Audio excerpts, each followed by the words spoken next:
بسم الله الرحمن الرحيم.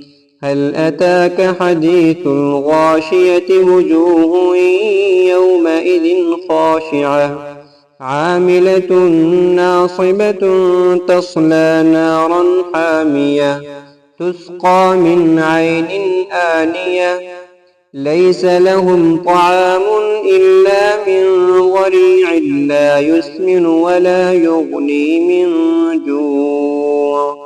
وجوه يومئذ ناعمة لسعيها راضية في جنة عالية لا تسمع فيها لاغية فيها عين جارية فيها سرر مرفوعة وأكواب موضوعة ونمارق مصفوفة وزرابي مبثوثة أفلا ينظرون إلى الإبل كيف خلقت وإلى السماء كيف رفعت وإلى الجبال كيف نصبت وإلى الأرض كيف سطحت فذكر إنما أنت مذكر لست عليهم بمسيطر إلا من تولى وكفر فيعذبه الله العذاب الأكبر